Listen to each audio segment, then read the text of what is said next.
बच्चों, आज हम पढ़ेंगे हमारी हिंदी पाठमाला का पाठ 8। आप भले तो जग भला। आप भले तो जग भला मतलब यदि आपका व्यवहार अच्छा है, आप लोगों के प्रति अच्छी सोच रखते हैं, तो आपको भी संसार के सभी लोग उसी प्रकार के लगेंगे। और यदि आपका व्यवहार अच्छा नहीं है, आप लोगों से दुर्व्यवहार करते हैं, लोगों के प्रति द्वेष की भावना रखते हैं, तो आपको भी ऐसा लगेगा कि सामने वाला भी आपसे द्वेष या दुर्व्यवहार कर रहा है, भले उसकी भावना ऐसी ना हो। तो इस पाठ में जीवन जीने की एक दृष्टि दी गई है।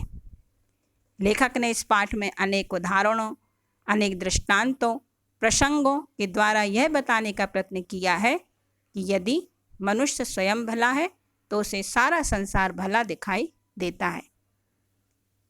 भला मतलब सदैव दूसरों की अच्छाइयों को देखना, अपने अवगुणों पर भी ध्यान देना और हर परिस्थिति में खुश रहना।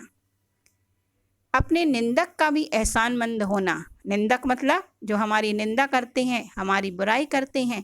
लेखक का ऐसा सोचना है कि वह ऐसे लोगों का भी एहसानमंद होना चाहता है, क्योंकि वह हमारी बुराइयों को लोगों को दर्शाता है। तो यहाँ पर लेखक ने बताया है एक उदाहरण से कि एक विशाल कांच के महल में न जाने किधर से एक भटका हुआ कुत्ता घुस गया। कांच का महल है, चारों तरफ कांच ही कांच लगे हुए हैं, तो जो भी उस महल में घुसेगा उसकी आकृति चारों तरफ अपनी स्वयं की दिखाई देगी। तो हजारों कांचों के टुकड़ों में अपनी शक्ल देखकर वह चौंका। उसने जिधर नजर डाली उधर ही हजारों कुत्ते दिखाई दिए। आप कल्पना करो कि यदि कोई कांच का महल है और उसमें एक कुत्ता घुस गया है, तो चारों तरफ जहाँ भी देखेगा उसे स्वयं उसी की आकृति दिखाई देगी और वह सोचेगा कि दूसरे हजारों कुत्ते मुझे देख रहे हैं। तो वह समझा कि ये सब उस पर टूट पड़ेंगे। टूट पड़ेंगे मीन्स आक्रमण कर डालेंगे और उसे मार डालेंगे। अब वह अपनी शान दिखाने के लिए भौंकने लगा। क्योंकि वहाँ तो कोई है नहीं, उसे अपनी ही आकृति दिखाई दे रही है, तो वह भौंका तो उसे सभी कुत्ते भौंकते हुए दिखाई पड़े। उसकी आवाज़ की ही प्रतिध्वनि उसके कानों में जोर जोर से आती। प्रतिध्वनि मीन्स टकरा कर लौटने वाली जो आवाज़ होती है, ध्वनि होती है, उसे कहते हैं प्रतिध्वनि। कांच का बना हुआ महल है, चारों तरफ से बंद है, सिर्फ कांच ही कांच लगे हुए हैं, तो जो भी आवाज़ हम करेंगे वह वापस टकरा कर फिर से अपना हमारे कानों में गूंजेगी। तो कुत्ता जो है दूसरे कुत्तों को देखकर भौंकने लगा।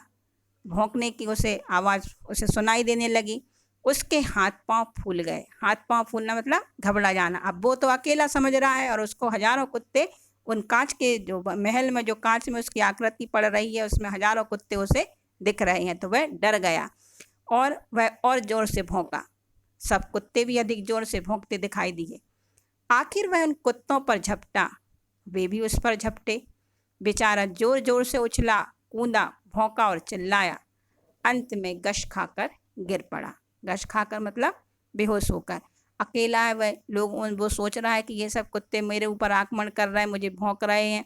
तो वह उन सब से लड़ने का प्रयास कर रहा है और इसी प्रयास में वह थक हार कर गिर गया। अब दूसरा पहलू देखें। कुछ देर बाद उसी महल में एक दूसरा कुत्ता आया। उसको भी हजारों कुत्ते दिखाई दिए।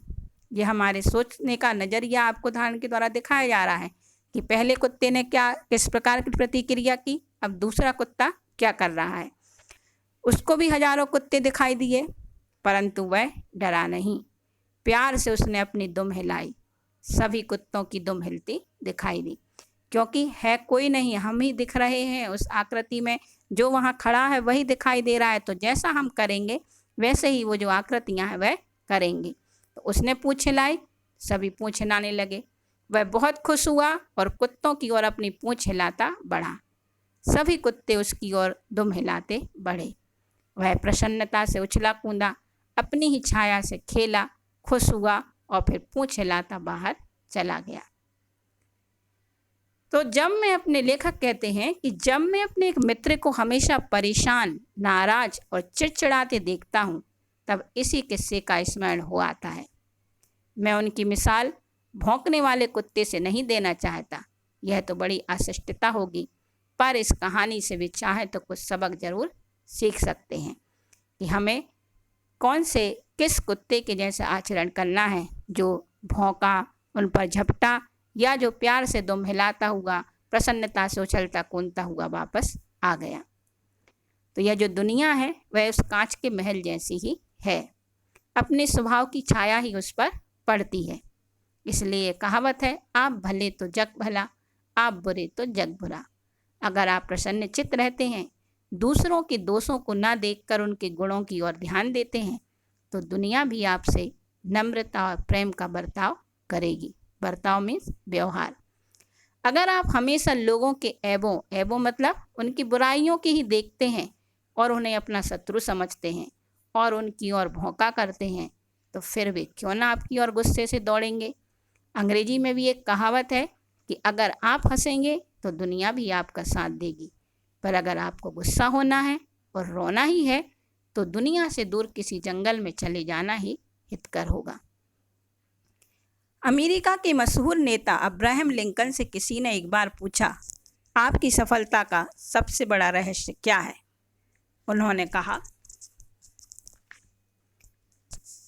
उन्होंने जरा देर सोचा, फिर उत्तर दिया, मैं दूसरों की अनावश्यक नुक्ताचीनी कर उनका दिल नहीं दुखाता।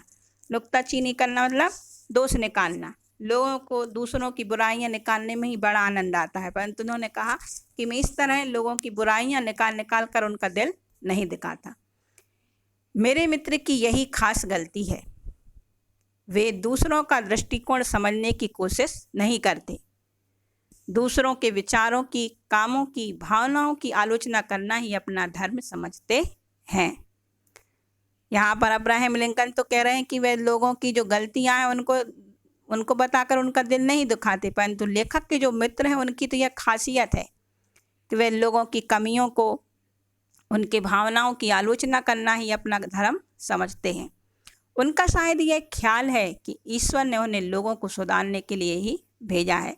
हमारे आसपास भी हमें ऐसे बहुत से लोग मिल जाएंगे जो हमेशा दूसरों की कमियां ही दिखाते रहते हैं, परंतु वे यह भूल जाते हैं कि शहद की एक बूंद हजारों मक्खियों को आकर्षित करती है, बजाय एक शेर जहर के। शेर जो एक नाप होती है उसे कहते हैं शेर। दुनिया में पूर्ण कौन है? हर एक में कुछ ना कुछ त्रुटियां रहती हैं। प्रत्येक व्यक्ति से गलतियां होती हैं।